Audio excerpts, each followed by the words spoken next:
જેતપુર શહેરમાં રહેતી એક યુવતીએ સિટી પોલીસ સ્ટેશનમાં સુધીર મીઠુભાઈ ભટ્ટી નામના યુવક સામે નોંધાવેલ ફરિયાદ મુજબ તેણીના પિતા અને આરોપી વચ્ચે મિત્રતા હતી, જેથી આરોપી પીડિતના ઘરે આવતો હોય તેની સાથે પરિચય થયો હતો। બાદમાં બંને વચ્ચે વાતચીત શરૂ થતાં બંને વચ્ચે મિત્રતા બંધાઈ હતી, જે બાદ આરોપીએ યુવતીને લગ્નની લાલચ આપી હતી। મારે તારી સાથે જ લગ્ન કરવા છે કહી નરાધમે એકાદ વર્ષ પૂર્વે યુવતી સાથે શારીરિક સંબંધ બાંધ્યો હતો, જે દરમિયાન યુવતીના ઘરે તેના અને આરોપીના સંબંધ અંગે જાણ થઈ જતા યુવતીએ નરાધમ માટે પોતાનું ઘર ત્યજી દીધું હતું।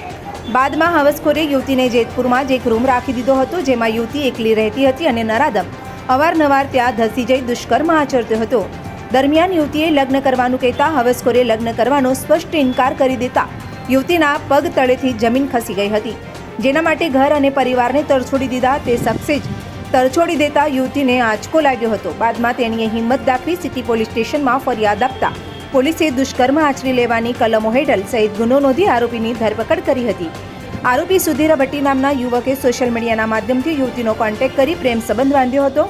સાથે યુવતીના પિતા અને આરોપી બંને એકબીજાના પરિચિત હોવાથી યુવતીના પિતાનું વોટ્સઅપ સ્ટેટસ જોઈને તેમાં રહેલા યુવતીના કોન્ટેક્ટ નંબર મેળવી વાતોચીતો કરીને પ્રેમ સંબંધની વાતો કરી યુવતીને ફસાવી હતી। સાથે આરોપી પરિણીત હોવા છતાં યુવતીને અપરિણીત હોવાનું જણાવી લગ્નની લાલચ આપી અવારનવાર દુષ્કર્મ આચર્યું હતું।